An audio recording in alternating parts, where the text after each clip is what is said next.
10, 3 2 1 5 4 3, 3 2 1 3 2 1 cancel out, 5 into 4 into 3, 5 into 4 into 3, तो ये हो गया 60 डिवाइडेड बाय 12 into 11 into 10, तो ये आ जाता है 1320। ठीक है, अब ये डिवाइड हो जाएगा आई थिंक 60 से, 22 आएगा। हाँ, 1/22।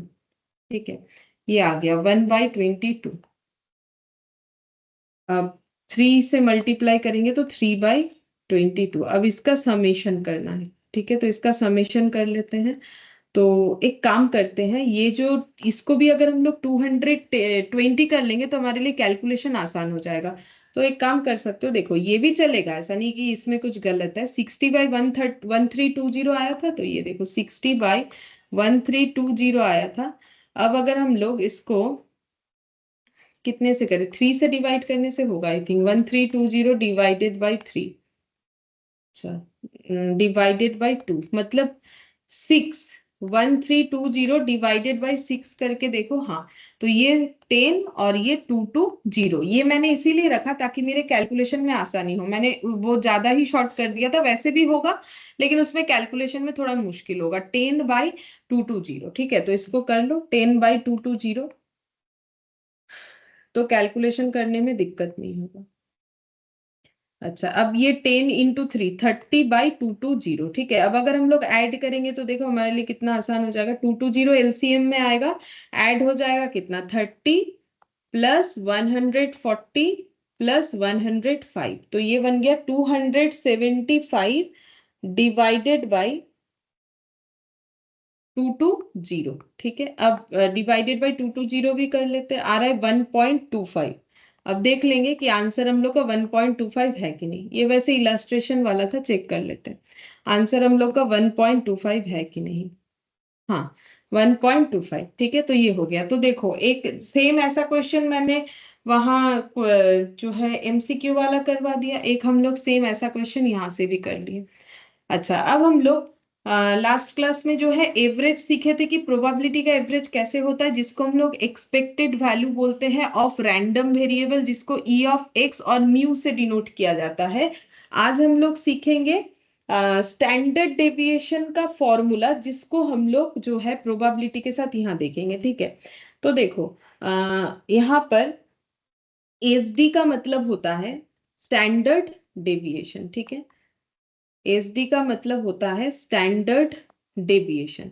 अब ये डेविएशन का मतलब क्या होता है, देखो डेविएशन का मतलब होता है, अभी मेजर्स ऑफ डिस्पर्सन बोल के ना एक चैप्टर होता है। ठीक है, तो मेजर्स ऑफ डिस्पर्सन या थोड़ा सा ही इसका पॉइंट है, जब ये मेजर्स ऑफ डिस्पर्सन करोगे तो और भी डिटेल्स में समझ में आएगा, जिनका नहीं हुआ है ठीक है उनके लिए बोल रहे हैं।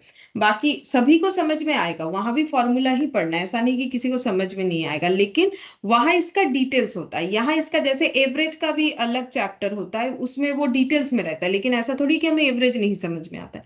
तो मेजर्स ऑफ डिस्पर्सन, डिस्पर्सन का मतलब होता है scatterness of the data, scatterness of data, data कितना जो है स्कैटर्ड फॉर्म में है। जैसे मान लो 10 है, 20 है, 30 है, तो डेटा कितना स्कैटर्ड है, 10 से 20, 10, 20 से 30, 10, मतलब स्कैटरनेस कितना है, 10 करके। अब ये स्कैटरनेस को कैसे मेजर करना है, उसके लिए मेजर्स ऑफ डिस्पर्सन पढ़ना पड़ता है।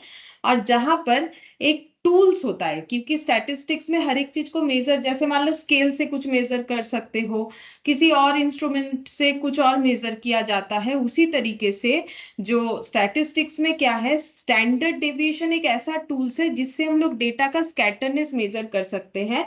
और स्कैटरनेस जिससे मेजर करते हैं, और डेविएशन का मतलब भी होता है गैप, मतलब डेटा के बीच में गैप कितना। अब ये गैप को कैसे कैलकुलेट किया जाता है, एवरेज से सारे डेटा का गैप कैलकुलेट किया जाता है।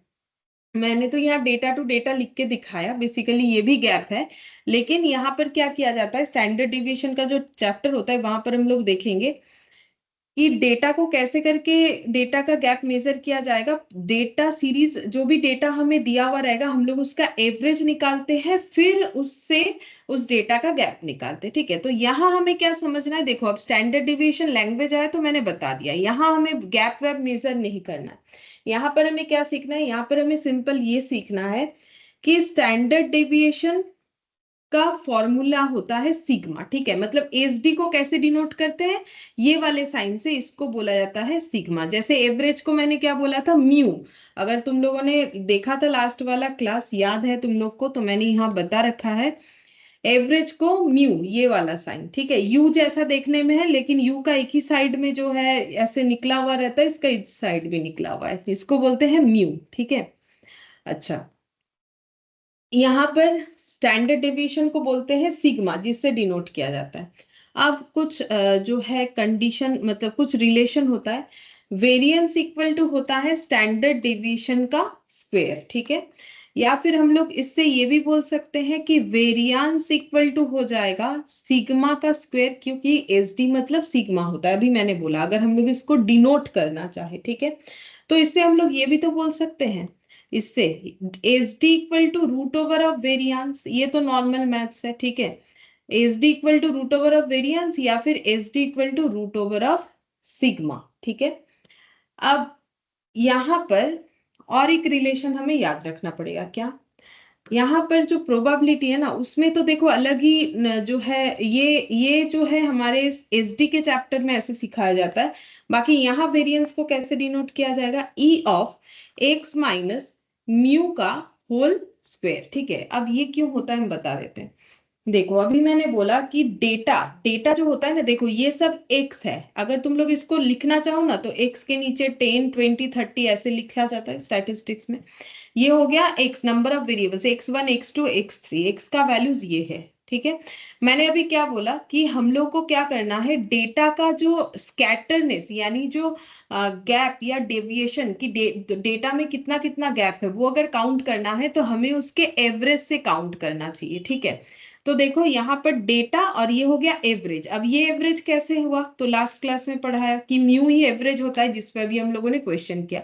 तो देखो डेटा से एवरेज का माइनस किया जा रहा है, मतलब गैप निकाला जा रहा है, उसी को तो हम लोग स्टैंडर्ड डेविएशन बोलते हैं। स्टैंडर्ड डेविएशन का अगर हम लोग स्क्वायर निकाल लेते हैं, उसे वेरियांस बोला जाता है। ठीक है, उसे वेरियांस बोला जाता है। तो x माइनस म्यू का होल स्क्वायर ये होगा। अब इसको भी कैसे डिराइव करेंगे, इसको हम लोग ऐसे लिख सकते हैं, ई ऑफ एक्स का स्क्वायर माइनस म्यू का होल स्क्वायर। अब ये कैसे डिराइव हुआ, वो बड़ा लंबा प्रोसेस है, वो हमें नहीं चाहिए, तुम लोग बस याद रखो कि ये होगा, क्योंकि अभी हम लोग तो प्रूव नहीं करने वाले ना, तो तुम लोग को प्रूव करने देगा। मेनली तुम लोग को ये याद रखना है और ये याद रखना है। ठीक है, वेरिएंस, तो वेरिएंस अगर दिया हुआ है क्वेश्चन में डायरेक्टली इससे निकाल लेंगे, अगर एस टी दिया हुआ है तो रूट ओवर ऑफ वेरिएंस निकालना पड़ेगा।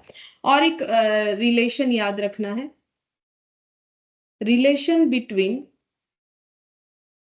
Standard deviation of x and standard deviation of y, ये कितना होता है, तो standard deviation of y equal to होता है mod of b into standard deviation of x. ठीक है, अभी ये एज अ फॉर्मूला करो। ठीक है, जब एसडी चैप्टर आएगा तो ये वाला वहां पर हम दिखा देंगे कैसे करके होता है। वैसे गैप निकाल के जैसे होता है, मैंने बोला कि गैप जो निकाला जाएगा कि डेटा का जो सीरीज ऑफ डेटा है वो कितना एक दूसरे के साथ फ्लक्चुएट या स्कैटर्ड कर रहा है, वो पता करने के लिए हमें उसके एवरेज वैल्यू से माइनस करके दिखाना होता है। ठीक है, एवरेज वैल्यू से गैप निकालना होगा, तो गैप निकालोगे तो माइनस ही करना होगा। अब ये स्क्वायर वगैरह क्यों होता है वो वहां ही पढ़ा जाता है। अब ये प्रोबेबिलिटी में छोटा सा पॉइंट है तो हम करवा दे रहे हैं। ठीक है, अब जिसका एस डी नहीं हुआ है, नहीं समझ में आ रहा है, नॉर्मल फॉर्मूला बेसिस पे करो, जब वो करोगे तो और भी अच्छे से समझ में आएगा। ठीक है, बाकी मुझे जितना लगता है एस डी वगैरह सभी कोई आजकल करते हो, क्योंकि ये 9 10 में भी रहता है। ठीक है, तो ये फॉर्मूला मुझे नहीं लगता एसडी का कुछ नया है किसी के लिए। हाँ, ये सब शायद कम यूज हुआ हो। ये वैसे फॉर्मूला बेसिस पे ही याद रखना है। चलो देखो करके क्या समझ में आता है। तो 15.27 ये वाला देखो यहाँ पर क्या बोला है,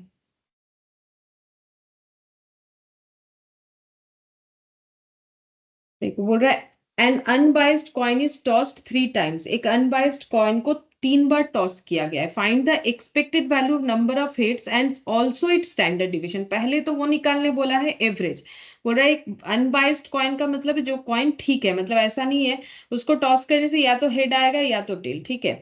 अब हमें बताना है कि 3 टाइम्स ये कॉइन टॉस कर रहे हैं, एक कॉइन को ही 3 टाइम्स टॉस कर रहे हैं, तो एक्सपेक्टेड वैल्यू क्या होगा कि value of the number of heads, ठीक है, हेड्स का। तो हेड्स क्या क्या आ सकता है, तो देखो ये लास्ट एक क्लास में मैंने तुम लोग को सैंपल स्पेस लिखना भी सिखा दिया था, ठीक है। तो ये देखो हेड हेड हेड आ सकता है या फिर हेड टेल हेड, ये मैंने बता रखा है तुम लोग को लिखने का तरीका। हेड हेड टेल हो सकता है, टेल टेल टेल हो सकता है, ठीक है, टेल हेड टेल हो सकता है, टेल टेल हेड हो सकता है। एक और हो जाएगा, 8 होना चाहिए, तो और एक क्या होगा हम लोग का, टेल हेड हेड, ठीक है।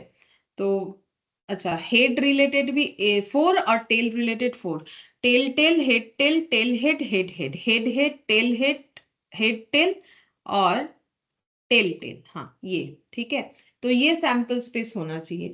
तो बोल रहा है कि हेड आने का प्रोबेबिलिटी क्या है, तो हेड आने का प्रोबेबिलिटी ऐसे हो सकता है कि मैंने कॉइन टॉस किया और मेरा हेड आया, एक बार भी हेड नहीं आया, ठीक है, मतलब ये वाला सिचुएशन, ठीक है। अच्छा, अब मेरा क्या हो सकता है, एक बार ही हेड आया ये हो सकता है, मतलब ये वाला सिचुएशन, ठीक है। और क्या हो सकता है, 2 बार हेड आया, तो 2 बार हेड आया मतलब ये वाला, ठीक है, ये और ये वाला सिचुएशन, तो 2 बार हेड आए ये हो सकता है, 3 बार हेड आए ये हो सकता है। 4 बार मत लिख दो गलती से भी, क्योंकि 4 बार तो ट्राई नहीं कर रहे। अगर हम 3 बार करके एक कॉइन को 3 बार टॉस करेंगे, तो हो सकता है मेरा 3 बार में एक बार भी हेड नहीं आया, 3 बार में एक बार हेड आया, या फिर 2 बार आया, या फिर 3 बार आया, ठीक है। अब हमें निकालना है इसका प्रोबेबिलिटी। तो प्रोबेबिलिटी कैसे निकालेंगे, ये देखो यहाँ पर जो टिक है उसी से निकल जाएगा। 0 टाइम हेड, 0 टाइम हेड मतलब ये वाला टेल टेल टेल, ठीक है, ये ऐसा 1 टाइम हो सकता है। तो अगर ये टी टी टी वाला कंडीशन अपियर किया तो हमारे लिए favourable divided by total number of outcome, यानी 1/8। 1 टाइम हेड आया मतलब ये रहा 1 टाइम हेड, ये वाला, ठीक है। तो कितना हो जाएगा, 1 बाई, नहीं 1 टाइम हेड शायद और भी है, हाँ ये रहा, ये रहा जाएगा। तो ये हो गया हम लोग का 3/8। 2 टाइम्स हेड आया, 2 टाइम्स हेड, ये रहा और ये रहा और ये रहा, 3/8, अगेन 3/8 जो राइट राइट साइड में दिया हुआ है जिसमें सर्कल नहीं। और 3 टाइम्स हेड आया वो तो एक ही बार होगा, हेड हेड हेड, ठीक है, मतलब 1/8, 1/8, ठीक है। अब p इंटू एक्स निकालेंगे तभी मुझे एवरेज पता चलेगा। 0, 3/8, 6/8, 3/8। अब अगर इसका टोटल कर लेंगे समेशन पी एक्स, तो expected value of random variable पता चल जाएगा। तो 3 3 6 6 प्लस 6 12, तो 12/8, देखते हैं कितना आता है, 1.5। तो एवरेज यानी ई ऑफ एक्स, ये हम लोग का क्या निकला, अभी तक तो हम पी एक्स से लिख रहे थे क्योंकि अभी मुझे स्टैंडर्ड डिविएशन भी इससे निकाल के दिखाना है। तो हम इसको ऐसे भी लिख सकते हैं कि मेरा ई ऑफ एक्स, क्योंकि summation P x he E of x होता है, expected value of random variables, ये हम लोगों ने लास्ट क्लास में ही लिख लिया था, ये हो गया। अब हम लोग को इसके साथ क्या कैलकुलेट करने बोला है, बोला है कि स्टैंडर्ड, यहाँ पर स्टैंडर्ड डेविएशन भी निकालो, ठीक है। अब स्टैंडर्ड डेविएशन का मैंने फॉर्मूला तुम लोग को क्या दिखाया, ये वाला स्टैंडर्ड डेविएशन होता है, ये देखो यहाँ पर लिखते हैं, एस डी होगा ई ऑफ एक्स का स्क्वेयर माइनस म्यू का स्क्वेयर। ये वाला लिख के ज्यादा हैबिट करो, ये ज्यादा इंपॉर्टेंट है, ठीक है। अब ये लेकिन वेरिएंस का वैल्यू लिखा हुआ है, स्टैंडर्ड का नहीं, मतलब यहाँ पर हम लोग इसको ऐसे लिख लें वेरिएंस बोल के, वेरिएंस बोल के, ठीक है, वेरिएंस हम लोग का ये है। अच्छा, वेरिएंस निकाल के एस डी निकलेगा, बिल्कुल निकलेगा, क्योंकि एस डी इक्वल टू क्या होगा, रूट ओवर ऑफ वेरिएंस, ठीक है। तो वेरिएंस निकाल लो तो रूट कर दोगे तो एस डी निकल जाएगा, ठीक है। अच्छा, ई ऑफ एक्स का मतलब ही लेकिन म्यू होता है, तो ये जो भी चीजों से डिनोट किया जाता है वो तुम लोग को दिमाग में जरूर रखना है, ठीक है, तभी कर पाओगे। तो ये म्यू का वैल्यू है, ठीक है, म्यू का वैल्यू है 1.5। तो हम लोग को क्या निकालना पड़ेगा, ई ऑफ एक्स का स्क्वायर। वो हम बताते कैसे निकलेगा। म्यू का वैल्यू निकल चुका है 1.5 का होल स्क्वायर। अब ई ऑफ एक्स का स्क्वायर निकालने का तरीका क्या है, पहले निकालो एक्स का स्क्वायर यहाँ पर, ठीक है। कैसे होगा, 0 का स्क्वायर 0, 1 का स्क्वायर 1, 2 का स्क्वायर 4, 3 का स्क्वायर 9, ठीक है। अब हमें निकालना है ई ऑफ एक्स का स्क्वायर। तो ई ऑफ एक्स कैसे निकाला था, p इंटू एक्स करके, समझो ई ऑफ एक्स कैसे निकाला था, p इंटू एक्स करके। तो ई ऑफ एक्स का स्क्वायर कैसे निकालेंगे, p इंटू एक्स का स्क्वायर करके, सिंपल, ठीक है, p इंटू एक्स का स्क्वायर करके। तो हम रिलेट करके बता दे रहे हैं, कैसे करके याद रखना है। ई ऑफ एक्स मतलब एवरेज। अगर हम लोग ई ऑफ एक्स का स्क्वायर निकालेंगे तो यहाँ पर हो जाएगा वेरिएंस के लिए डेटा रेडी, ठीक है। अब ई ऑफ एक्स का स्क्वायर कैसे निकालोगे, ई एक्स के लिए p इंटू एक्स, तो ई ऑफ एक्स के स्क्वायर के लिए p इंटू एक्स का स्क्वायर, ठीक है। अब p कितना है 1/8, 1/8 इंटू 0, 0 हो गया। 3/8 इंटू 1, 3/8 हो गया। 3/8 इंटू 4, 12/8 हो गया। 1/8 इंटू 9, 9/8 हो गया। अब हमें क्या करना है, इसका टोटल निकालना है। तो चलो टोटल निकालेंगे। तो नीचे 8, ठीक है, और बाकी 9 + 3 12, 12 और 12 24 हो जाएगा, ठीक है। 12 और 12 24 हो जाएगा। 24/8 यानी कि 3 हो गया। तब यहाँ पर लिखो 3 का स्क्वायर मतलब 9, सॉरी 3 का स्क्वायर नहीं, ई ऑफ एक्स का स्क्वायर का ही ये जो है, ये ई ऑफ एक्स का स्क्वायर ही निकला है, क्योंकि ई ऑफ एक्स का स्क्वायर निकालने के लिए हमें पी ऑफ एक्स का स्क्वायर करना पड़ता है, ठीक है। तो ये हो जाएगा हम लोग का 3, 3 स्क्वायर नहीं होगा, वो लिखते मैंने गलत कर दिया। देखो ई ऑफ एक्स का स्क्वायर, तो ई ऑफ एक्स का स्क्वायर कैसे निकलता है, पी इंटू एक्स का स्क्वायर का समेशन करने से, तो वही निकला हुआ है 3। तो 3 माइनस 1.5 का होल स्क्वायर, तो ये देखो 2.25 -3, तो ये आ जाएगा 0.75। ये हम लोग का आ गया 0.75। ये क्या आया, वेरियांस, ठीक है। तो एस डी कितना होगा, √ऑफ 0.75। देखते हैं कितना होता है। ये आ जाएगा 0.866, 87 कर दिया मैंने अप्रोक्सीमेटली, ये आ जाएगा, ठीक है, 0.87। चेक करके देख लो, 0.87 आएगा। 0.87 आ रहा है, ठीक है। अब हम लोग सेट सी का क्वेश्चन नंबर 20 में जाते हैं, ठीक है। सेट सी का क्वेश्चन नंबर 20 अभी करोगे, एक दो एग्जाम्पल कुछ यहाँ से क्वेश्चंस, तो फॉर्मूला याद हो जाएगा। सेट सी का क्वेश्चन नंबर 20,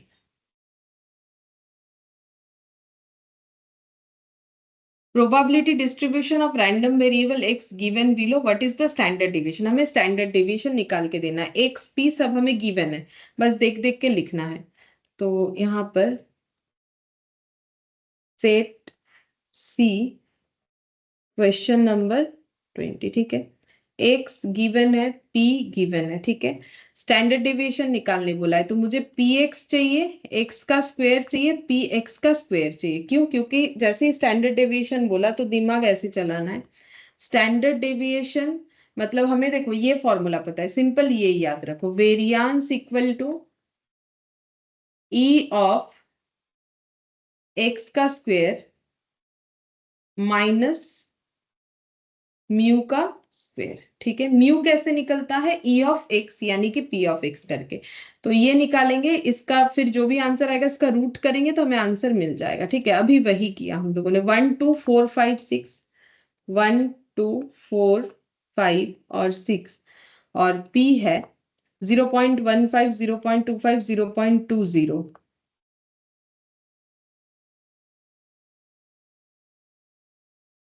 0.20, 0.30 था 5 नंबर पे, और 0.10। अच्छा, 1 इंटू 0.15, 0.15 होगा, 2 से मल्टीप्लाई करने से 0.50 होगा, 25 का डबल, और ये हो जाएगा 0.80, और ये हो जाएगा 1.50, और ये मल्टीप्लाई करने से 0.60। मैंने ओरली कर लिया, तुम लोग अगर कैलकुलेटर पे करना चाहो तो करके देख सकते हो।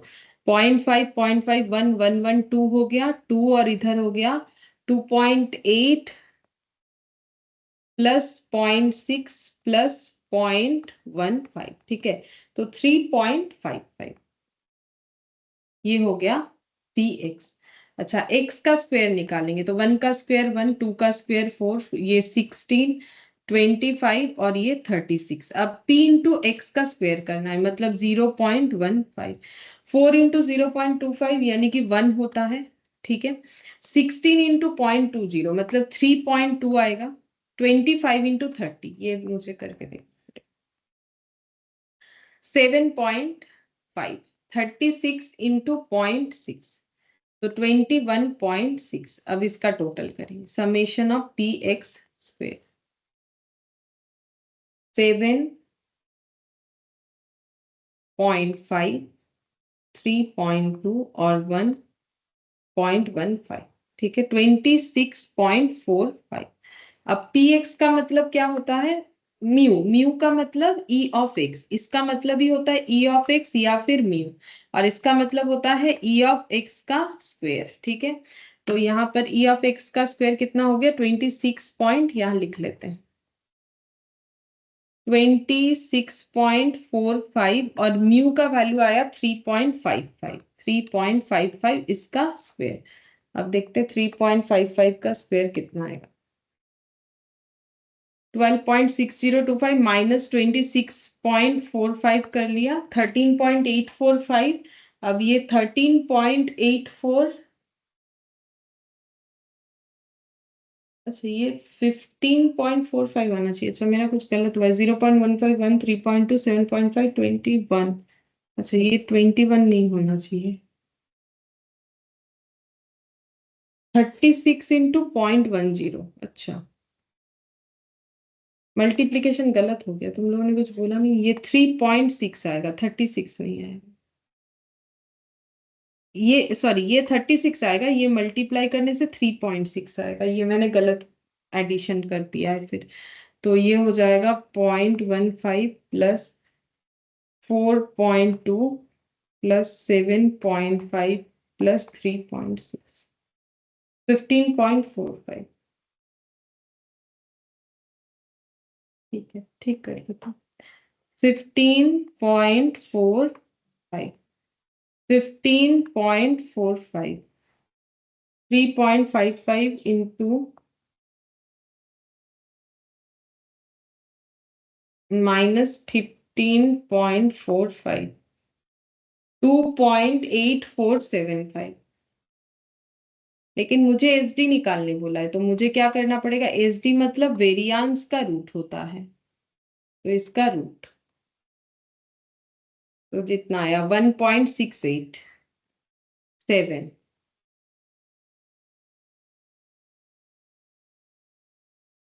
अप्रोक्सीमेटली। देखो कितना है आंसर, सेट सी का 1.687, मतलब ये वाला 687, मतलब वो 69 कर लिया अप्रोक्सीमेटली, तो ऑप्शन सी हो जाएगा, ठीक है।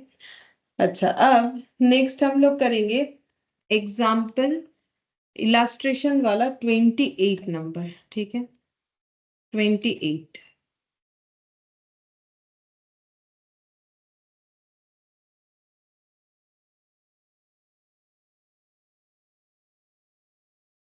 ये वाला, ठीक है। यहाँ पर x और p दे रखा है, हम लोग को बोला है e of x minus e of x का whole square also obtain this one, ठीक है। हम बताते कैसे होगा, पहले x और p लिख लेते हैं।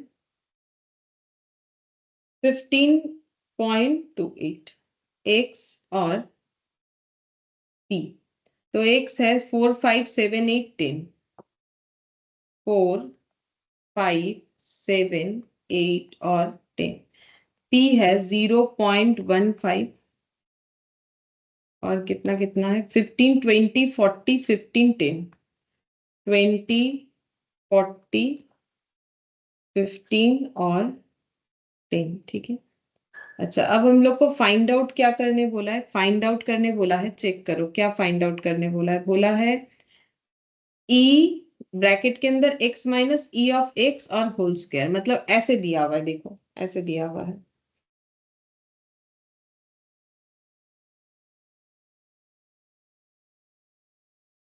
ऐसे दिया हुआ है, ठीक है।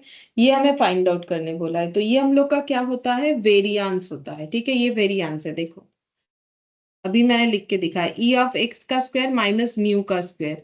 तो ये देखो कैसे ये वेरिएंस हो रहा है। अब तुम लोग सोचोगे कि ई ऑफ, मैंने तो लिखवाया था ऐसे, ये देखो तुम लोग ये मत सोचो कि मैंने ऐसे लिखवाया तो ये नहीं बनता है, ऐसा बात नहीं है। ई ऑफ एक्स का स्क्वायर माइनस ये म्यू, ठीक है। अच्छा, अब इसको अगर हम लोग लिखे तो क्या हम लोग इसको ऐसे नहीं लिख सकते, ई ऑफ एक्स जैसा है वैसा ही रख दिया। ई ऑफ एक्स का मतलब म्यू होता है, वो तो हम लोगों ने लास्ट दिन ही सीखा था कि ई of x, expected value of random variables को म्यू से डिफाइन करते हैं, तो इस ई ऑफ एक्स को मैंने म्यू से रिप्लेस कर दिया। ये तुम लोग को समझाने के लिए कर रहे हैं कि यही मुझे स्टैंड वेरिएंस पूछ रखा है। अब यहाँ पर ई ऑफ एक्स का स्क्वायर ये हो जाएगा माइनस म्यू का स्क्वायर। ये तो आज ही सिखाया, ये देखो ये आज ही सिखाया है कि इसका लिखने का तरीका कैसे होता है। ये देखो ई of x minus mu square, ठीक है। इसको हम लोग ऐसे लिख सकते हैं, ई ऑफ एक्स का स्क्वायर माइनस म्यू का स्क्वायर। तो अगर मेरा ऐसा आ रहा है, इससे हम लोग ऑल्टरनेटली ये लिख सकते, वही मैंने लिख के दिखाया है। ऑल्टरनेटली हम लोग ये लिख सकते हैं, ठीक है। ये v इक्वल टू हो गया। अच्छा, अब ई ऑफ एक्स का स्क्वायर निकालना पड़ेगा और म्यू का स्क्वायर। तो म्यू मतलब क्या निकालना पड़ेगा, p इंटू एक्स, और इसके लिए x का स्क्वायर और p इंटू एक्स का स्क्वायर, तो आंसर आ जाएगा, ठीक है। तो देखो अब p इंटू एक्स, 4 इंटू 0.15, तो ये आता है 0.60, ठीक है। 5 इंटू 0.2 यानी कि 1, 7 इंटू 0.4, 2.8, 8 इंटू 1.5, 1.2 आएगा, ठीक है। और ये हो जाएगा 1। अब समेशन पी एक्स कर लेते हैं, देखते हैं कितना आएगा। 1, 1, 2, 2, 2, 4, 5, 5, 6, 6.60 आएगा, ठीक है। एक्स का स्क्वायर हो जाएगा 16, 25, 49, 64 और 100। p इंटू एक्स का स्क्वायर, तो 16 इंटू 1.5, 0.15, ठीक है, 2.4। 25 इंटू 0.25, 49 इंटू 0.4, 19.6, 0.15 इंटू 64, 9.6, और 100 इंटू 0.1, ये 10 हो जाएगा। अच्छा, अब देखते हैं कितना आ रहा है। समेशन पी एक्स का स्क्वायर, तो 9.6 प्लस 29.6, दो ऐड कर लिया, प्लस 7.4, तो ये आ रहा है 46.6, ठीक है। 46.6 आ गया। तो म्यू आ रहा है 6.6 और ये आ रहा है 46.6, ठीक है। तो ये आ रहा है 46.6 और ये आ गया 6.6 का होल स्क्वायर। देखते हैं कितना आएगा, -46.6, तो ये आ गया 3.04। ये वेरिएंस का आंसर आया। हम लोग को वेरिएंस ही पूछ रखा है, देखो हमें सिर्फ ये पूछा है, हमें स्टैंडर्ड डिविएशन बनाने ही नहीं बोला है। तो यहाँ जो आंसर आया, हम लोग एक बार चेक करते हैं कि हम लोग का सही आया कि नहीं। हाँ, ये देखो यहाँ पर 6.60, ठीक है। तो ये 6.60 तो निकाल रखा है इसका, ठीक है। ये ई ऑफ एक्स का आगे कर रखा होगा पूरा। हाँ, ये देखो 3.04 आया, ठीक है। और हमें इस पे एक क्वेश्चन पूछ रखा है, वो भी बताते हैं। यहाँ पर पूछा है ऑल्सो ऑब्टेन v, यानी वेरिएंस ऑफ 3x-4। हम लोग को और भी फाइंड आउट करने बोला है, v ऑफ 3x-4। अगर ऐसा दिया हुआ है तो हम लोग कैसे निकालेंगे, देखो। तो हम लोग मान लेते हैं लेट 3x-4, क्योंकि ये इसको हम y में असाइन करते, y मान लेते, तो इसका मतलब अगर हम v of y equal to कितना है वो निकाल लेंगे तो मुझे आंसर पता चल जाएगा। अब मैंने और एक रिलेशन तुम लोग को समझाया है, देखो standard deviation of y equal to होता है standard deviation of x into mod of b, ठीक है। ये याद रखना है तुम लोग को, स्टैंडर्ड डेविएशन में भी करोगे तो भी याद रखना है, यहाँ भी याद रखना है, ठीक है। तो standard deviation of y equal to standard deviation of x into mod of b, ठीक है। अब ये कैसे होता है, स्टैंडर्ड डेविएशन ऑफ x कितना है, क्योंकि देखो यहाँ पर हम लोगों ने जो 3.04 निकाला वेरिएंस का, वो वेरिएंस किसका निकाला, x का, क्योंकि यहाँ जो भी डेटा था हमारा x रिलेटेड था, ठीक है। तो वेरियांस अगर 3.04 है तो स्टैंडर्ड डेविएशन ऑफ एक्स कितना होगा, रूट ओवर ऑफ वेरियांस, यानी 3.04 का रूट। ठीक है, तो 3.04 का अगर हम लोग रूट करेंगे तो कितना आएगा, अप्रोक्सीमेशन में आएगा, तो ये लगभग आ रहा है 1.74 ऐसा आ रहा है। ठीक है, 1.74, तो मैंने यहाँ पर लिख दिया 1.74, तो एस डी ऑफ वाई निकल जाएगा। ठीक है, लेकिन मुझे मॉड ऑफ बी चाहिए। अब बी कितना होगा, तो देखो जो लीनियर इक्वेशन होता है, लीनियर इक्वेशन का मतलब होता है कि जिसमें एक्स का डिग्री यानी पावर 1 होगा। ये जो देखो 3x-4 है, इसको अगर हम एक इक्वेशन की तरह लिखे y इक्वल टू 3x-4, तो x का पावर 1 है, इसे लीनियर इक्वेशन बोलते हैं। ठीक है, अब जनरल फॉर्म लीनियर इक्वेशन का होता है y equal to a plus b x. अगर हम लोग इसको इसमें अरेंज करें, ठीक है, तो कंपैरिजन में क्या आएगा, तो y के साथ y कंपेयर हो जाएगा, bx के साथ कंपेयर होगा 3x, और a के साथ कंपेयर होता है -4। ठीक है, तो b हम लोग का कितना आया, यहां से फाइंड आउट करेंगे, दोनों साइड से x हट गया तो b मेरा 3 आ गया, तो मॉड के अंदर हम लोग लिखेंगे इसे 3। ठीक है, +3 आया। अब मॉड एक ऐसा मैथमेटिकल जो है, मतलब ऑपरेशन है, मॉड में कुछ भी डालो वो पॉजिटिव है तो पॉजिटिव शो करेगा, अगर नेगेटिव है तो भी पॉजिटिव शो करेगा। एक्चुअली मॉड का काम ही है नेगेटिव डेटा को पॉजिटिव करना। तो यहाँ आ रहा है 5.230। ठीक है, तो हम यहाँ लिख देते हैं S D of y equal to 5.230, लेकिन मुझे तो पूछा है वेरियांस ऑफ वाई, तो वेरियांस कैसे निकालेंगे, तो एस डी का स्क्वायर, वो तो मैंने एकदम स्टार्टिंग में ही बताया, रिलेशन दोनों में क्या होता है, ये इसका मॉड हो रहा है, रूट हो रहा है, तो इसका मतलब ये इसका स्क्वायर ही था, तो 5.23 का स्क्वायर, तो 27.35 इतना आ रहा है। तो जो पूछा था वो हम लोग का कैलकुलेट हो गया, 27.35। ये देखो, यहाँ तो ज्यादा कुछ बोला नहीं है, एक ही लाइन में निकाल दिया, 27.36 किया। ठीक है, अच्छा अब हम लोग एग्जाम्पल 34 देखते हैं। देखो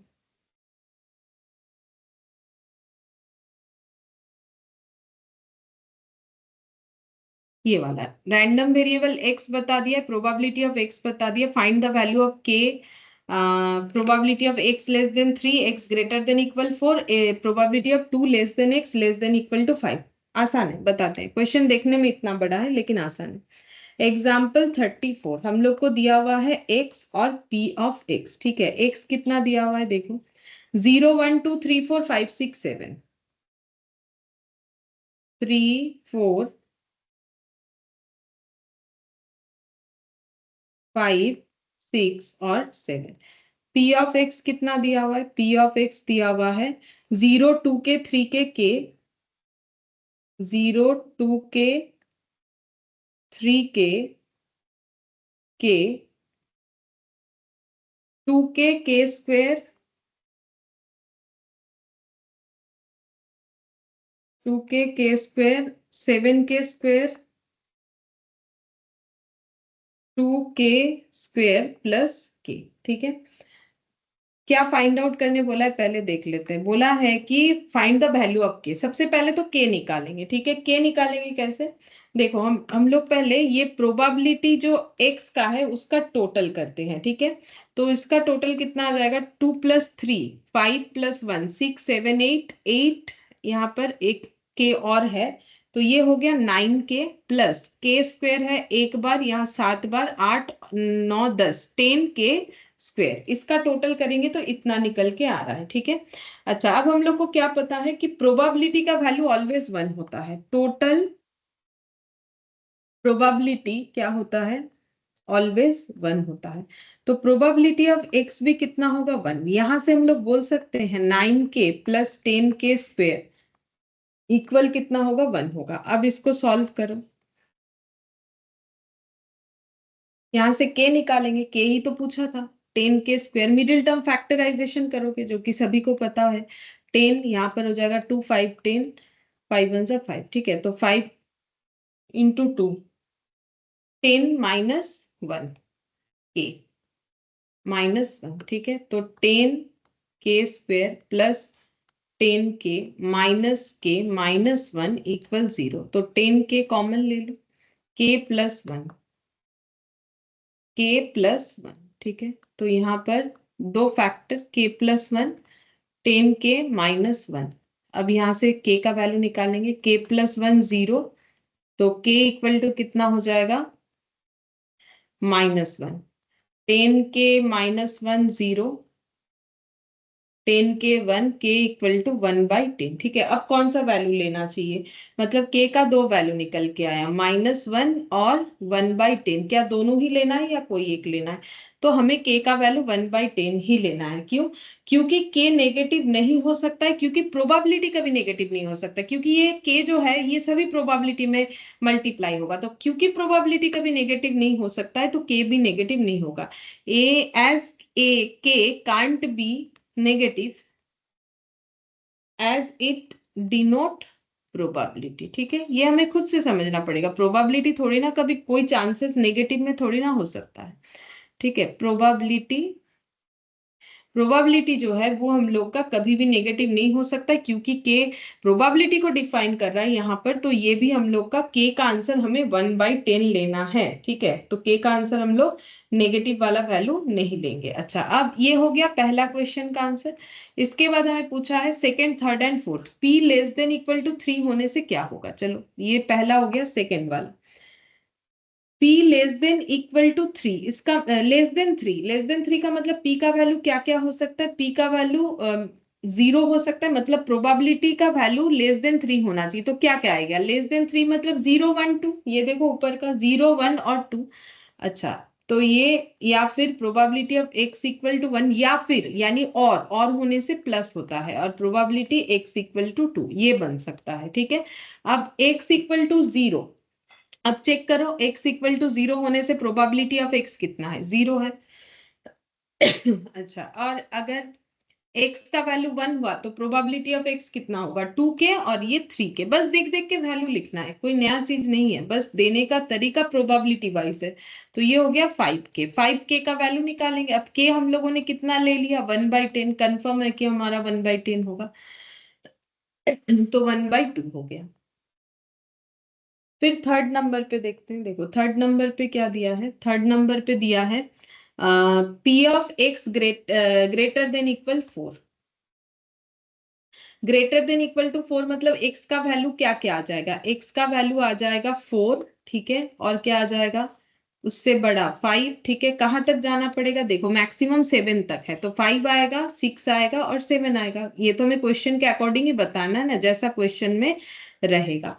तो अगर x का वैल्यू, प्रोबेबिलिटी ऑफ x अगर 4 आ रहा है, तो 2k, k² 7k², ये वाला 2k है, देख देख के पुट ही करना है और कुछ नहीं, k² 7k², k² 7k² और 2k² प्लस k, देख लो जो भी वैल्यू था वो देख देख के मैंने लिख दिया, ठीक है। अब ऐड करते हैं, 2k plus k, 3k, 2k वाला फिगर है, और 7 8 9 और 10k²। अब इसमें पुट कर दो k का वैल्यू 1/10 प्लस 10 इंटू 1/10 का स्क्वायर, तो 3/10 प्लस 1/10, तो ये हो गया 4/10, ठीक है।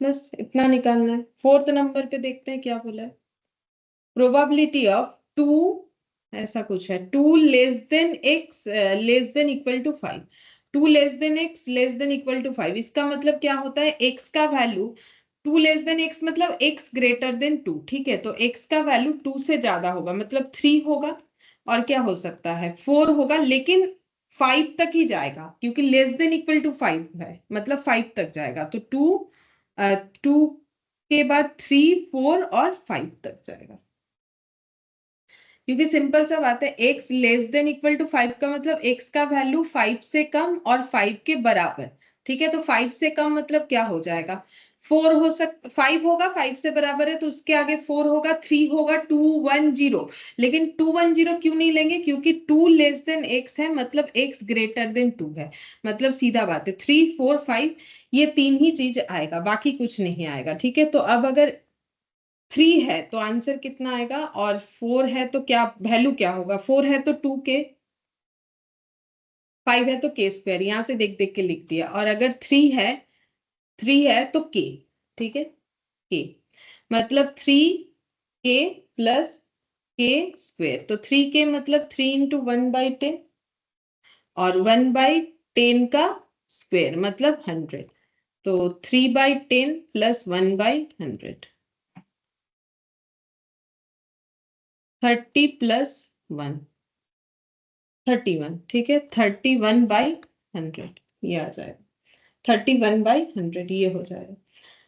अच्छा, अब ऐसा सेम क्वेश्चन हम लोग सेट सी में जाके करेंगे। देखो सेट सी में इस तरीके का क्वेश्चन हमें मिलेगा जो कि एमसीक्यू पैटर्न में तुम लोग को दिखेगा यहाँ। सेट सी का क्वेश्चन नंबर 24।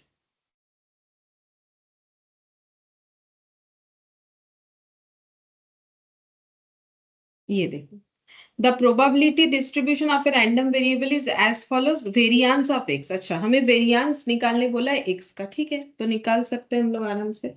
सेट सी का क्वेश्चन 24, ठीक है, एक्स दिया हुआ है, पी दिया हुआ है, ठीक है, तो एक्स है 1 2 4 6 8, 1 2 4 6 और 8, और पी का वैल्यू है हम लोग का के 2k 3k 3k के 2k 3k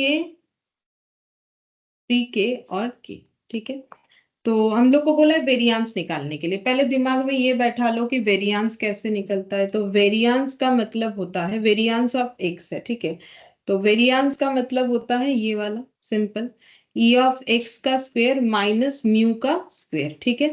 तो ई ऑफ एक्स का स्क्वायर निकालेंगे और म्यू का स्क्वायर निकालेंगे, तो म्यू निकालने के लिए पी एक्स निकालना पड़ेगा, तो म्यू हो गया 1 इंटू के, ये हो गया 4k 12k 18k और 8k, इसका टोटल करने से 4 + 1 5 5 और ये हो गया 17 17 18 और 8, 17 18 और 8 43k 43k, ठीक है, ये हो गया 43k, तो यहाँ लिख लेते हैं 43k का होल स्क्वायर।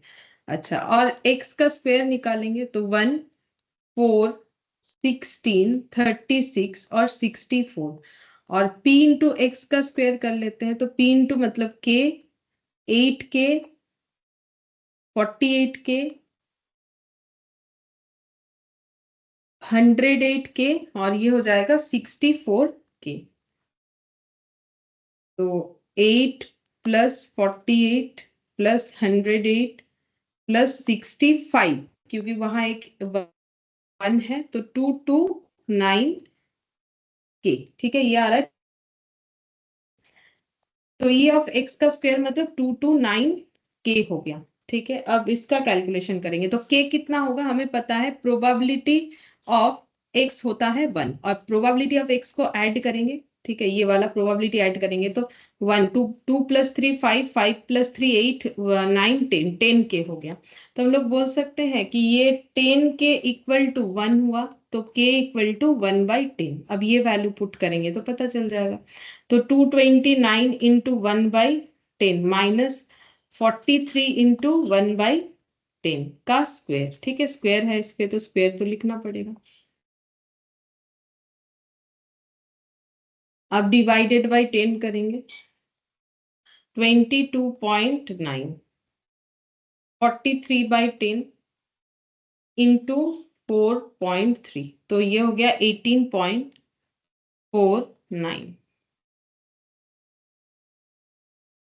4.41, 4.41 देखते हैं ऑप्शन 4.41, क्वेश्चन नंबर 24।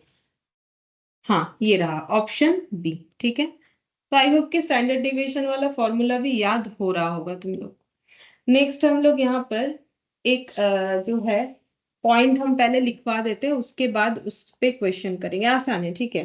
तो ये सब पे ज्यादा दिमाग नहीं लगाना है, ये सब एडिशनल है, काफी हम लोगों ने कर लिया है, अगर कुछ ज्यादा टफ होता है तो इतना कुछ हमें करना पड़ेगा अगर वैसा क्वेश्चन आए। तो देखो, अगर कभी कभी भी E of x plus y है तो ऐसे डिस्ट्रीब्यूट करना है, suppose E of x minus y है तो कैसे डिस्ट्रीब्यूट करेंगे, E of x minus E of y. ठीक है, ये जस्ट याद रखने के लिए, अगर कोई क्वेश्चन में आ जाए, जैसा भी एक दिखाएंगे सिंपल होता है इस पे क्वेश्चन। और अगर मल्टीप्लीकेशन हुआ जैसे कि k के साथ कांस्टेंट k इंटू एक्स, ये तो हो गया, यहाँ पर फिर ऐसे होगा, ये देखो k into E of x. ठीक है, जहां पर k इक्वल टू होता है कांस्टेंट, या फिर एक और याद रख सकते हो, ये भी x इंटू वाई हुआ तो simple multiplication e of x into E of Y.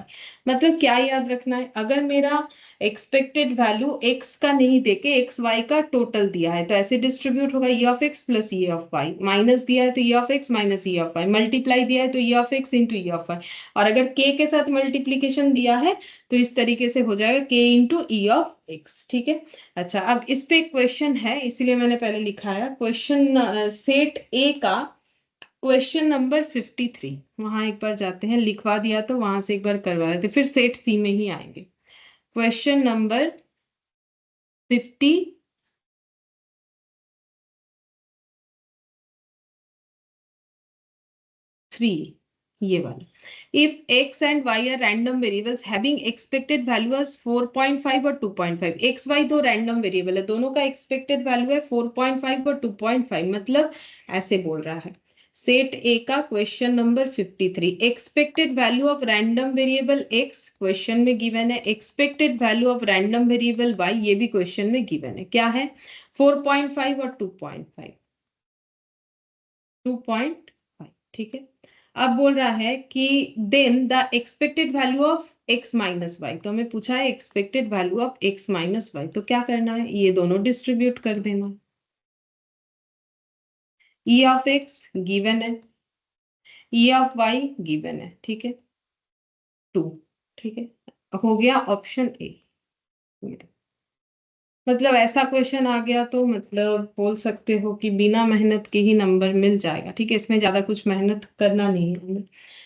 अच्छा, अब सेट सी पे चलते हैं, सेट सी का क्वेश्चन नंबर 2 करना पड़ेगा, 22 करना पड़ेगा, सेट सी का क्वेश्चन नंबर 22, ये वाला, ये वाला। ठीक है, बोल रहा है the probability that there is at least one error in an account statement prepared by 3 person, 3 लोगों ने मिलकर एक अकाउंट स्टेटमेंट बनाया है और कम से कम उन लोगों से मतलब किसी एक से एरर हो जाए, इसका चांसेस क्या बोला है, ए बी सी। ठीक है, 3 पर्सन ए बी सी है और एरर होने का चांसेस ए से है 0.2, बी से है 0.3 और सी से है 0.1, कम से कम एक एरर होने का। If A B C prepare 60 70 90 such statement then the expected number of correct statement। ठीक है, मतलब समझो क्या क्या हमें गिवन है, सेट सी का क्वेश्चन नंबर 22। तो हमें पर्सन्स का नाम गिवन है, 3 पर्सन्स है जो कि अकाउंट स्टेटमेंट बनाते हैं, नाम क्या है ए बी सी, ये बोला था। और क्या बोला उन्होंने, कितना स्टेटमेंट बनाया है, बोल रहा है 60 70 90, तो एक्स हो गया। ठीक है, रैंडम वेरिएबल, ए ने 60, बी ने 70 और सी ने 90 स्टेटमेंट बनाया है, ये दिया हुआ है क्वेश्चन में। और क्या दिया हुआ है, इन लोगों से गलती हो जाए, कम से कम एक गलती वो स्टेटमेंट में कर डाले, इसका चांसेस क्या है, ए के लिए 0.2, बी के लिए 0.3, सी के लिए 0.1। ठीक है, मतलब probability of at least one error, ये गिवन है क्वेश्चन में, ए के लिए 0.2, बी के लिए 0.3, सी के लिए 0.1। ठीक है, अब हमें निकालना है कि अब ये दिया हुआ है क्वेश्चन जो बोला है उसको मैंने टेबल में अरेंज कर दिया। अब बोल रहा है expected number of correct statement,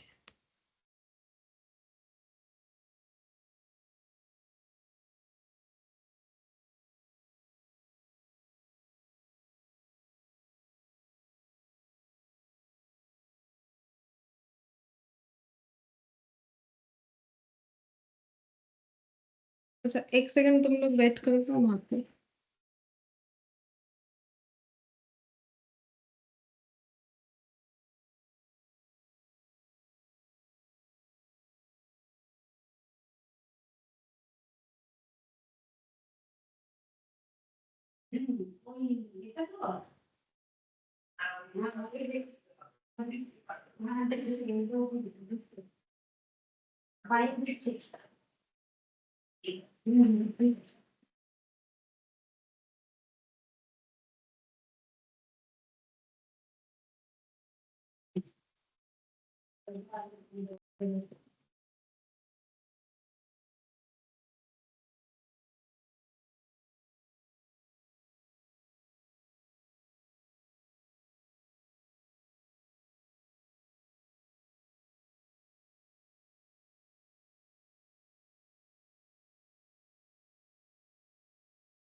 ওটাতে আছে, এই দুটোতে কিন্তু নেই। আমি যেটা রেখেছি সেটা তো নেই কোম্পানিতে।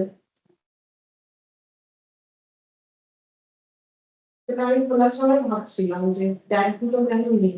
এটা নিয়ে আমার কিছু ইস্যুস আছে। যেটা আমি রেখেছি সেটা সেম ব্র্যান্ডে, কিন্তু ওটাতে ট্যাগ নেই।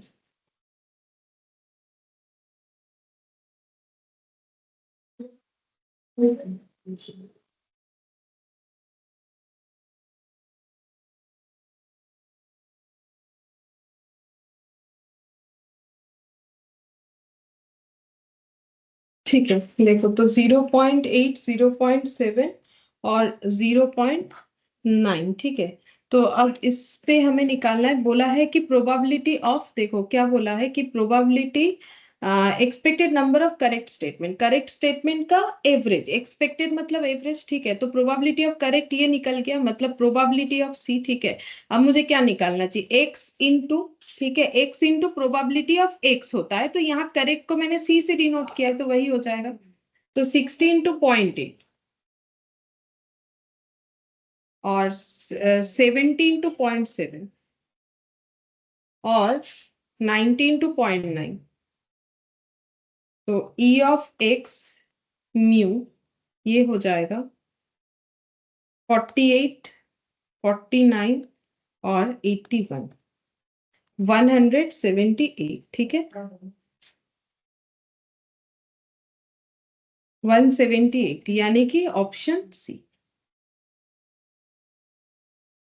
ठीक है।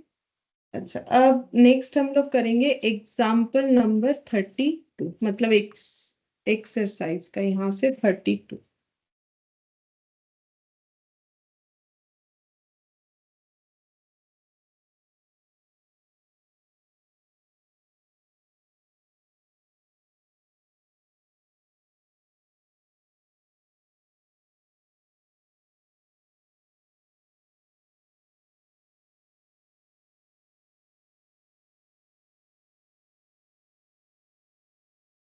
ये वाला क्वेश्चन 32।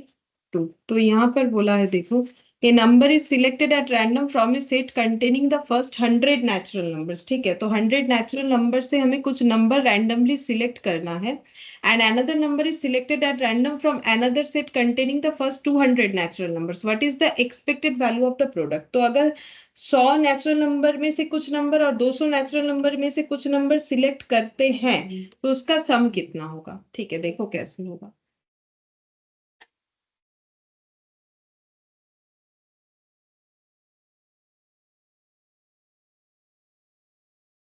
तो यहाँ तो नहीं हो पाएगा, पीछे पेज।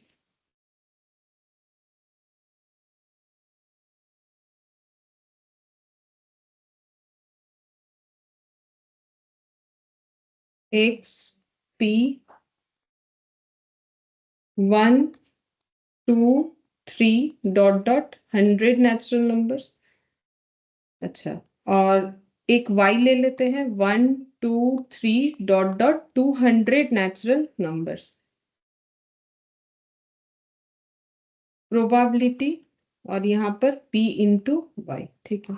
तो प्रोबेबिलिटी कितना होगा कि 100 नेचुरल नंबर्स में से जब हम लोग नेचुरल नंबर सिलेक्ट कर रहे हैं, तो 1 निकल के आ जाए, इसका प्रोबेबिलिटी 1/100।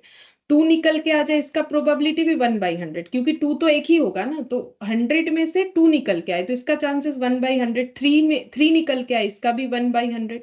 डॉट डॉट करके 100 निकल के आए, इसका भी चांसेस 1/100। तो p इंटू एक्स, 1/100, 3/100 100/100, ठीक है, मतलब मल्टीप्लाई करके मैंने दिखा दिया।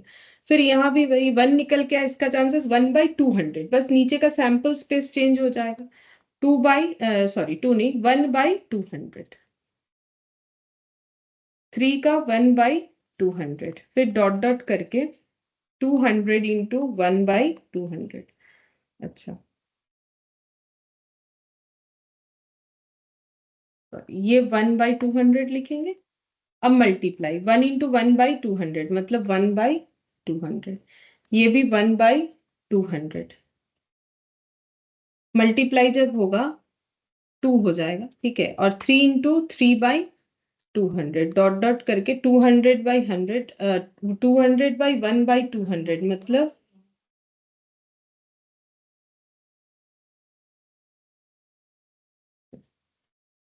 अच्छा, अब ई ऑफ एक्स यानी कि समेशन ऑफ पी एक्स, अब इसका समेशन करके दिखाते कैसे होता है। 1/200, 2/100,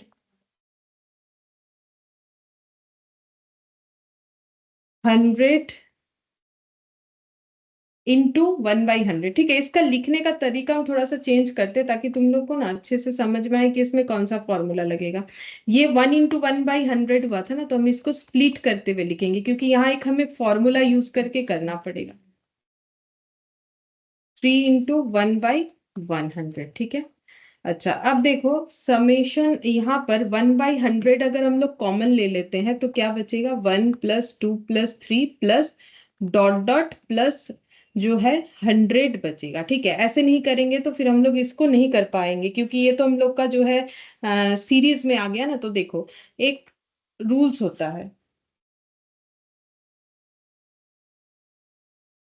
सम ऑफ नेचुरल नंबर्स क्या होता है, n into n+1 divided by 2 होता है, ठीक है। सम ऑफ नेचुरल नंबर्स का फॉर्मूला, अब ये जो है वो नेचुरल नंबर सिस्टम बोल के एक टॉपिक होता है जो किसी का है नहीं यहाँ, ठीक है।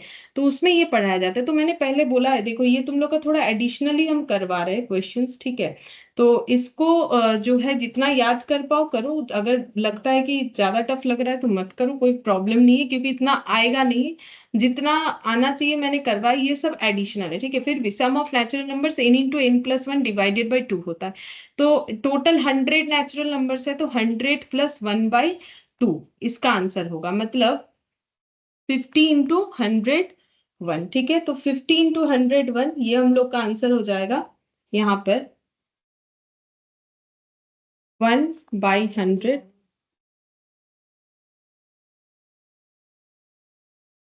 तो ये हो जाएगा 50 इंटू 101 डिवाइडेड बाई 100, तो 50.5 ये आएगा आंसर, ठीक है। 50.5 सेम तरीके से हम लोग ये भी निकाल लेंगे, ई ऑफ वाई, ठीक है, यानी समेशन ऑफ पी वाई। तो 1 इंटू 1/200, उसके बाद वाला था 2 इंटू 1/200, ठीक है, सेम तरीके से होगा। 3 इंटू 1/200 प्लस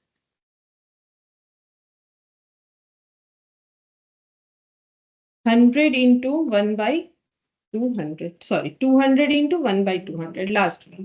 तो यहाँ भी वही 1/200 कॉमन ले लोगे तो 1+2+3 डॉट डॉट करके ये जाएगा 200 तक, ठीक है। तो इसमें आंसर कितना आ जाएगा, 1/200। सम ऑफ नेचुरल नंबर्स का फॉर्मूला मैंने बताया, याद रख सकते हो, तो वो लगाना है तुम लोग को, n into n+1 divided by 2, ठीक है। तो 200 कैंसिल आउट कर दो, 200 1/2, 100.5, ठीक है, ये आ जाएगा 50.5 और 100.5। थोड़ा सा बोल सकते हो कि टफ जैसा है, ठीक है। टफ कुछ नहीं, अगर वो फॉर्मूला याद रख सकते हो तो आसान है, ठीक है, इतना आंसर हो जाएगा। अब हमें ये दोनों का मल्टीप्लीकेशन भी करने बोला था, ठीक है। तो मल्टीप्लीकेशन करेंगे तो आ जाए, कैसे पता चला मल्टीप्लीकेशन करने बोला था, यहाँ बोला है what is the expected value of the product, ठीक है। एक्सपेक्टेड वैल्यू का प्रोडक्ट करना है, मतलब E of x into E of y करने बोला था, ठीक है, कर लेते हैं।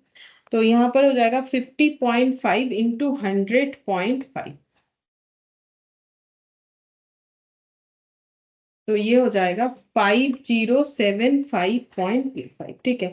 लेकिन सारा खेल नेचुरल नंबर्स का याद रखने का है, अगर वो याद रख पाओगे तो ही ये ऐसा अगर आ गया बाई चांस, ठीक है, देख के लग रहा है बड़ा है एमसीक्यू के लिए, फिर भी अगर आ जाए तो थोड़ा बहुत पता होना चाहिए। अब हम लोग करते हैं सेट बी का क्वेश्चन नंबर 22। देखो सेट बी का क्वेश्चन नंबर 22।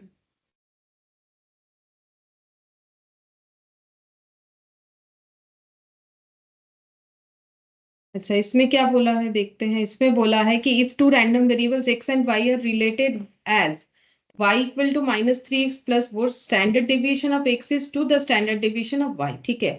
हमें एस डी ऑफ x दिया हुआ है, एस डी ऑफ x दिया हुआ है 2, हम लोग को बोला है एस डी ऑफ y निकालने के लिए, तो हम लोग कौन सा फॉर्मूला यूज करेंगे, ये वाला एस डी ऑफ y। आज सीखा ना हम लोगों ने, mod of b into S D of x। तो एस डी ऑफ y निकालना है, एस डी ऑफ एक्स हमें दिया हुआ है, मॉड ऑफ बी कैसे निकालोगे, तो फिर इक्वेशन चाहिए होता है, इक्वेशन दिया हुआ है y equal to -3x plus 4। तो मैंने अभी सिखाया लीनियर इक्वेशन है, x का पावर 1 है, तो कैसे कंपेयर करोगे, y equal to a plus b x, इससे कंपेयर होता है। देखो लीनियर इक्वेशन सभी को पता होगा, बचपन में सभी ने इक्वेशन किया है, ठीक है।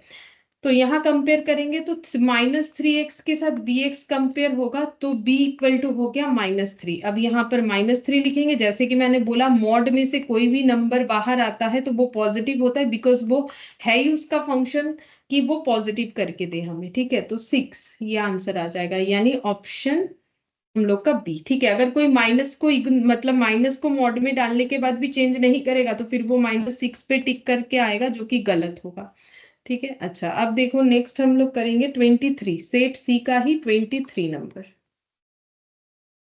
देखते हैं इसमें क्या बोला है। 2x plus 3y plus 4 0, variance of x 6, variance of y कितना होगा। तो 2x प्लस 3y प्लस 4 0 है, इक्वेशन हम लोग का y इक्वल टू समथिंग होगा, तो y equal to a plus b x, मतलब -4 -2x, ठीक है। तो y इक्वल टू हो जाएगा -4 -2x डिवाइडेड बाई 3, मतलब इसको अगर अरेंज करके लिखोगे तो -4/3 -2/3x, ठीक है। तो y equal to a plus b x के साथ अगर हम लोग कंपेयर करेंगे तो हम लोग का b कितना हो जाएगा, -2/3। मैंने कंपेयर करके बहुत बार दिखाया, तुम लोग इसके साथ इसका कंपेरिजन करो, इतना आ जाएगा। S D of y equal to होता है mod of b into S D of x, ठीक है। हमें वेरियांस दिया हुआ है, बोला है ये देखो वेरियांस ऑफ एक्स 6 है, ठीक है। तो वेरियांस ऑफ एक्स अगर 6 है तो एस डी ऑफ एक्स कितना होगा, √6, क्योंकि मैंने अभी बताया था एस डी इक्वल टू क्या होता है, ऑलवेज √ऑफ वेरियांस होता है, ठीक है। मॉड ऑफ बी आ गया -2/3, ठीक है। मॉड का लाइन हमेशा स्ट्रेट होगा, ऐसे राउंड में नहीं जाएगा। तो एस डी ऑफ वाई कितना हो जाएगा, 2/3 माइनस हट गया इंटू √6, ठीक है। 2/3 इंटू √6। लेकिन मुझे बोला है वेरियंस ऑफ y निकालने के लिए, मतलब 2 इंटू √6/3 जो आया, इसका मुझे स्क्वेयर निकालना है। तो 2 का स्क्वेयर 4, √6 का स्क्वेयर 6, 3 का स्क्वेयर 9, ठीक है। तो 24/9 ये आंसर आ जाएगा, ठीक है। 24/9। अब इसको सिंप्लीफाई कर सकते 3 से, 8/3। तो ये रहा ऑप्शन ए, 8/3। इस तरीके का क्वेश्चन आने का चांसेस होता है, ये छोटा छोटा जो क्वेश्चन है, ठीक है। 8/3 हो जाएगा। अब हम लोग सेट ए में जाते हैं, क्वेश्चन नंबर 42 करेंगे, सेट ए का क्वेश्चन नंबर 42।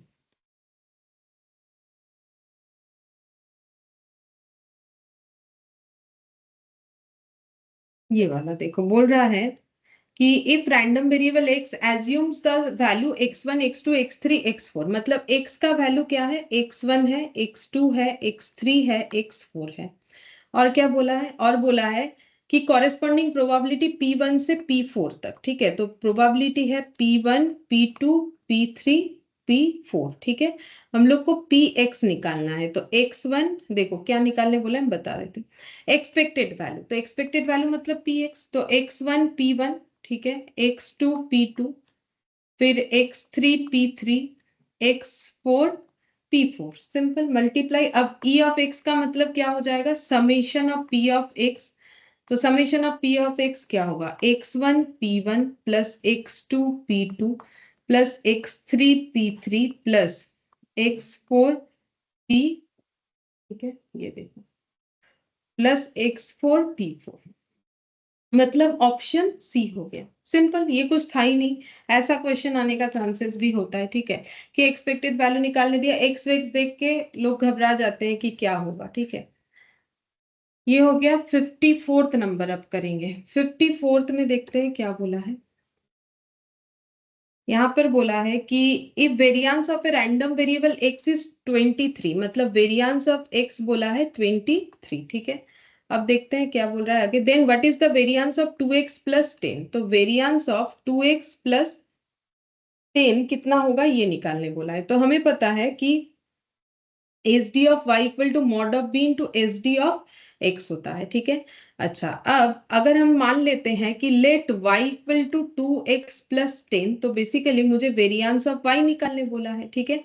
तो अगर हम वेरिएंस ऑफ वाई निकाल लेंगे तो एस डी ऑफ वाई निकाल लेंगे तो वेरिएंस ऑफ वाई निकल जाएगा। अब y equal to a plus b x, तो बी यहाँ पर कितना है 2, ठीक है, ये 2 हो गया। एस डी ऑफ एक्स कितना होगा रूट ओवर ऑफ 23, क्योंकि ये वेरिएंस दिया हुआ है, तो एस डी ऑफ वाई कितना हो जाएगा, एस डी ऑफ वाई हो गया 2 इंटू रूट ओवर ऑफ 23। तो वेरिएंस ऑफ वाई कितना होगा, एस डी ऑफ वाई का स्क्वेयर, ठीक है। तो 2√23 का स्क्वेयर, तो 2 का स्क्वेयर यानी 4 और इंटू 23, 92 आ गया, ठीक है। तो 92 यानी कि ऑप्शन हम लोग का डी, ऑप्शन डी हो गया 54। अच्छा, अब 45, सेट ए का ही 45, देखते हैं क्या दिया है। सेट ए का 45, देखो यहाँ पर बोला है if two random variables x and y are related by y equal to 2 minus 3x S D of y, ठीक है, y equal to 2 minus 3x दिया हुआ है, ठीक है। हम लोग को एस डी ऑफ y निकालना है। देखो सेम टाइप का लगातार कर रहे ताकि तुम लोग को ये याद भी हो जाए। S D of y equal to mod of b, mod of b कितना है यहां से निकालेंगे, b हो जाएगा y equal to a plus b x, मतलब -3। तो ये मैंने कर दिया -3 into S D of x. तो माइनस से निकलने से, ये मॉड से निकलने से माइनस प्लस ही होगा, 3 into S D of x. तो देखते हैं क्या आंसर है, क्योंकि एस डी ऑफ एक्स तो हमारे पास अवेलेबल था नहीं, तो ये रहा 3 into S D of x. Minus वाला नहीं लेना, अगर माइनस ले लोगे गलत हो जाएगा, क्योंकि मॉड से पास करने के बाद कोई भी डेटा माइनस नहीं रह सकता है। अच्छा, अब 44, सेट ए का ही 44 नंबर, मतलब जस्ट इसके आगे वाला। Variance of a random variable x is given by, तो वेरिएंस को कैसे डिनोट करते हैं, तो वेरिएंस हो जाएगा, वेरिएंस इक्वल टू होता है हम लोग का ई ऑफ एक्स माइनस म्यू का होल स्क्वायर। ये मैंने बताया था वेरिएंस ऐसे होता है। अब इसको हम लोग कैसे लिख सकते हैं, ई ऑफ एक्स का स्क्वायर माइनस म्यू का स्क्वायर, या फिर इसको ऐसे लिख सकते हैं ई ऑफ एक्स माइनस यहाँ पर ई ऑफ एक्स, ठीक है, इस तरीके से इसका होल स्क्वायर। ये यही फॉर्मूला आज मैंने सीखा है, तो ये याद रहेगा। तो ऑप्शन देखते हैं किस बेसिस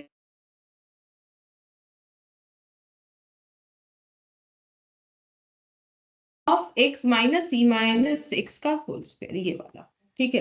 तो ये 44 नंबर होगा। तो ये तो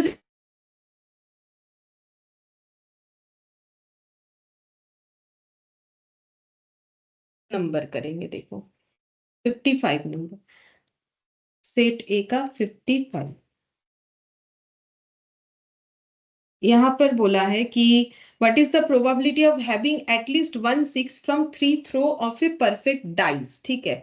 मतलब लूडो का गोटी हम लोग फेंक रहे हैं, तो हमें 6 मिलने का चांसेस क्या, अगर हम लोग 3 बार थ्रो कर रहे हैं, ठीक है। तो सबसे पहले तो ये निकालेंगे कि प्रोबेबिलिटी ऑफ गेटिंग 6 मिलने का चांसेस क्या होता है। तो टोटल आउटकम 6 होता है लूडो के गोटी में, और 6 मिलने का chances, number of favourable outcome 1 होगा, ठीक है। अगर हम लोग गोटी को थ्रो करेंगे तो एक ही बार हो सकता है कि 6 आया, ठीक है, तो 1/6 हो गया, ठीक है। अच्छा, अब ये प्रोबेबिलिटी ऑफ गेटिंग, ऐसे लिखते हैं नॉट गेटिंग 6 नहीं मिलने का चांसेस क्या है, नॉट गेटिंग 6 नहीं मिलने का चांसेस क्या है, अगर 6 मिलने का चांसेस है 1/6, तो नहीं मिलने का 1 - 1/6, 5/6 हो गया, ठीक है। अच्छा, अब ये मैंने एक ही थ्रो का बताया, ठीक है, ये मैंने एक ही थ्रो का बताया, एक बार थ्रो किया, 6 मिलने का चांसेस 1/6, 6 नहीं मिलने का 5/6। अब लिखेंगे probability of getting 6 from 3 throws, ठीक है।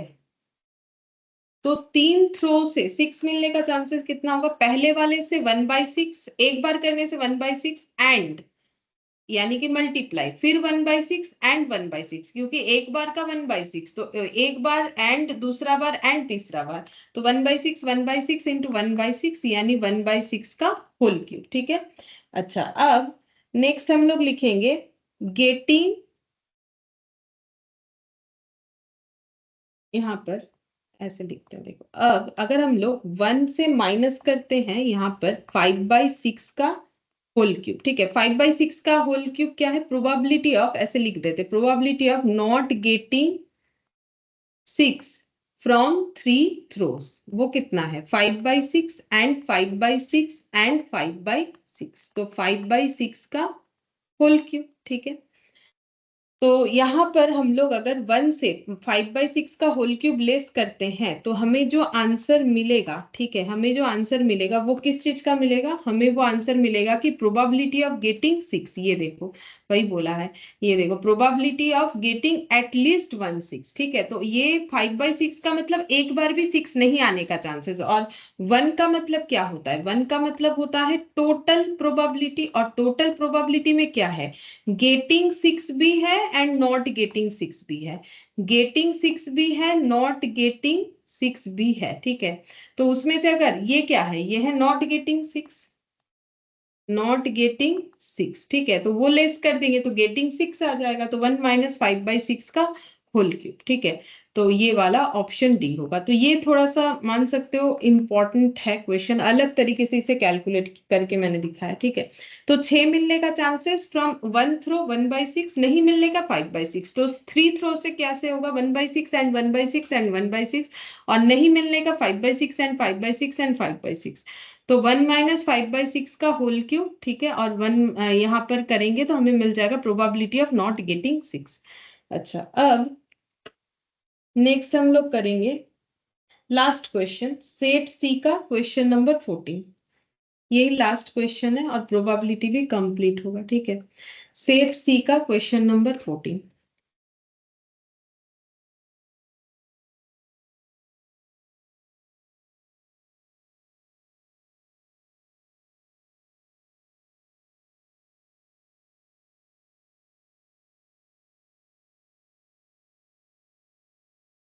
यहाँ पर बोल रहा है for a group of student 30%, 40% and 50% failed in physics, chemistry and at least one of the two subject respectively. अच्छा, तो पहले ये डेटा लिखना पड़ेगा, तो यहाँ पर लिख रहे हैं फेल्ड इन फिजिक्स, ये क्वेश्चन बता दिया है फिजिक्स में कितने परसेंट लोग फेल कर गए हैं? Failed in physics 30%,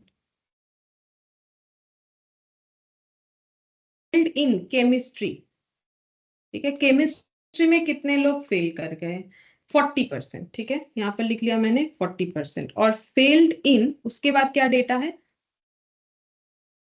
at least one of the two subject respectively, ठीक है, तो इसका मतलब at least one of the two subject मतलब आइदर फिजिक्स और chemistry. At least one of the two subject का मतलब या तो फिजिक्स या तो केमिस्ट्री, ठीक है, किसी भी एक में, या तो फिजिक्स या तो केमिस्ट्री, ऐसे 50% स्टूडेंट्स। अच्छा, तो हम लोग अगर इस परसेंटेज को नंबर में ट्रांसफर कर ले, हम लोग मान लेते हैं कि टोटल 100 स्टूडेंट है, तो ये कितने, ये परसेंटेज है, तो 100 पे 30% लगाएंगे तो 30 स्टूडेंट्स फिजिक्स में फेल किए हैं, और इस पे 40% लगाएंगे तो 40 स्टूडेंट्स केमिस्ट्री में फेल कर गए हैं, और इस पे अगर हम लोग 50% लगा लेते हैं तो 50 स्टूडेंट्स जो है केमिस्ट्री या फिजिक्स किसी एक में फेल किया। अब इसको अगर हम नंबर से डिनोट करें तो एन ऑफ पी मतलब नंबर ऑफ स्टूडेंट्स, ये पी फॉर प्रोबेबिलिटी नहीं है, पी फॉर फिजिक्स है, number of students fail in physics 30, number of students fail in chemistry 40, number of students fail in physics और यानी union chemistry 50। ठीक है, ये सब हम लोगों ने सीखा था, और यूनियन। ठीक है, अब हमें पूछा क्या है, देखो ये मैंने डेटा को अरेंज कर लिया। If an examinee is selected at random, किसी भी एक स्टूडेंट को हम लोग रैंडमली सिलेक्ट करें, what is the probability that he passed in physics if it is known that he failed in chemistry. तो ये जो है कंडीशनल प्रोबेबिलिटी के जैसे दिया है। तो number of students passed in physics but failed in chemistry, पहले हमें ये निकालना पड़ेगा ऐसे कितने स्टूडेंट है। ठीक है, देखो वही पूछा है, passed in physics but failed in chemistry, ये हमें पूछा है। ठीक है, तो हम लोग देखो यहां से ऐसे निकाल सकते हैं। देखो पहले हमें ये निकालना पड़ेगा, n of P union C, इसका फॉर्मूला क्या होता है, एन ऑफ पी। ठीक है, एन ऑफ सी ये प्रीवियस क्लास में हम लोगों ने किया था, या फिर उसके पहले वाले क्लास में, याद तो मुझे नहीं आ रहा है परफेक्टली, जो भी हो। तो n of P 30, n of C 40, और n of P intersection C कितना होगा, तो ये हो गया 50 minus 70 minus n of P intersection C. तो P intersection C, n of P intersection C कितना आ जाएगा, 20। ठीक है, दोनों साइड से माइनस हट गया। ये क्या निकाल लिया मैंने, ये निकाल लिया कि दोनों सब्जेक्ट में फेल है, एंड है ना, तो ये क्या निकला, ये निकला number of students failed in both subject, failed in both physics and chemistry. ठीक है, दोनों में ही फेल कर गए हैं ऐसे 20 स्टूडेंट है। ठीक है, अच्छा अब इसका मतलब कितने स्टूडेंट पास किए हैं, तो यहां पर निकालते हैं नंबर ऑफ स्टूडेंट्स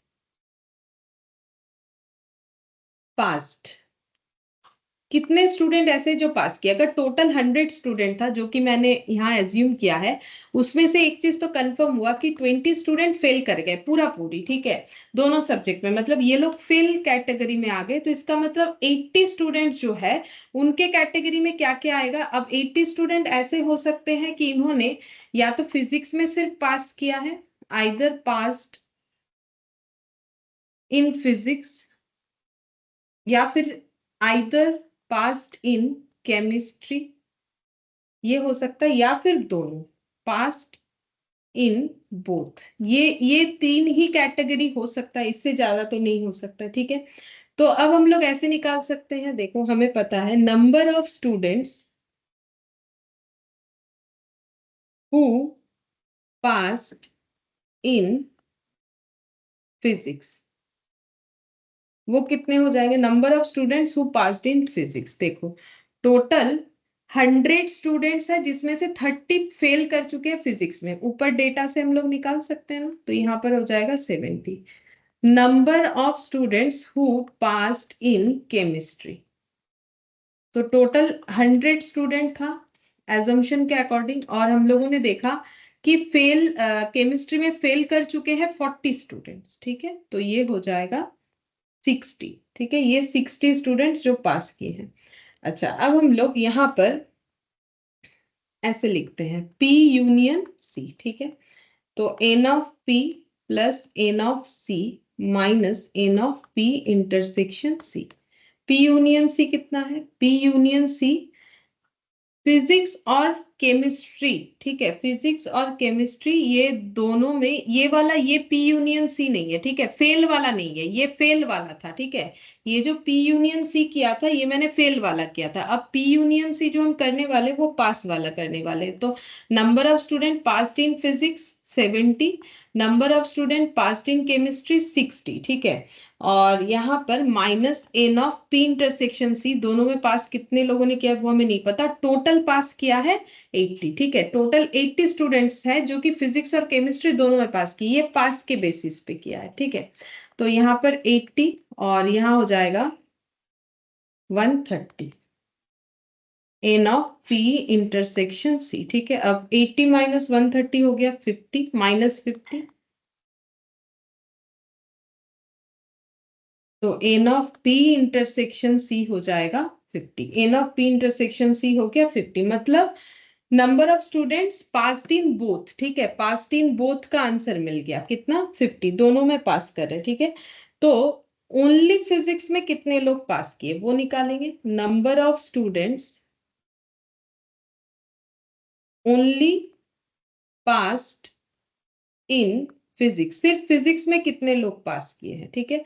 तो देखो दोनों में पास किए हैं 50 लोग, सिर्फ फिजिक्स में कितने लोग पास किए होंगे, देखो तो यहाँ देखो number of student pass in physics 70, लेकिन उसमें से 50 स्टूडेंट ऐसे हैं जो कि केमिस्ट्री में भी पास किए, तो वो हटा देते हैं, तो 20 स्टूडेंट जो है वो ओनली फिजिक्स में पास किए। अब मुझे जो प्रोबेबिलिटी निकालने बोला था, passed in physics but failed in chemistry, ठीक है।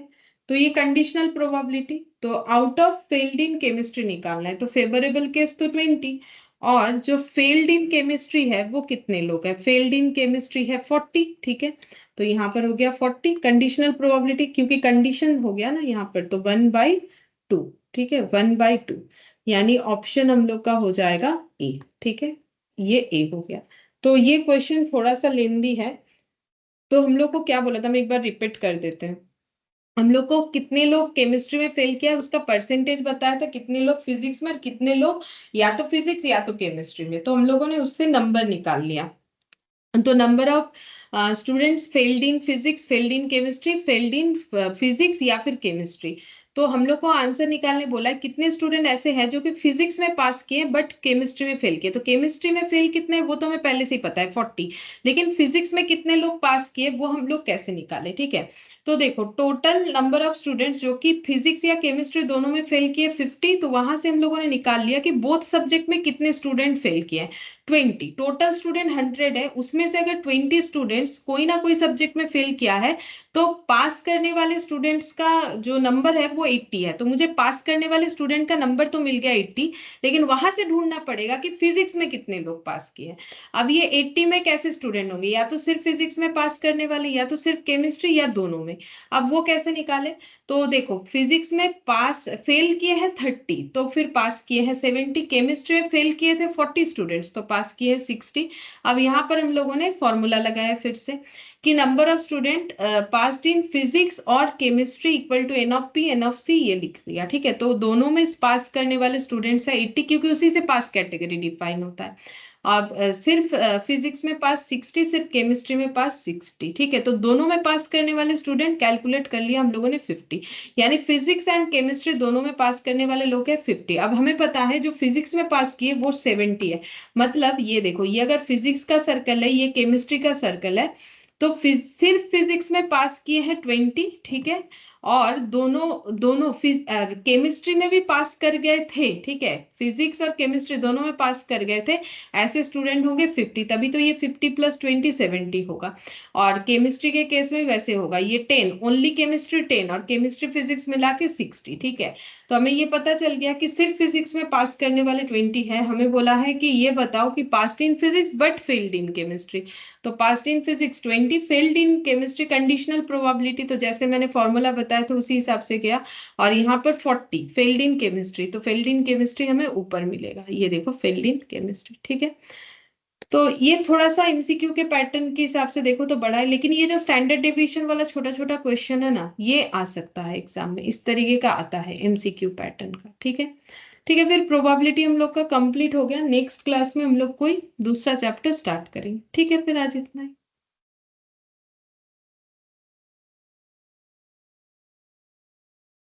Bye ma'am. बाय।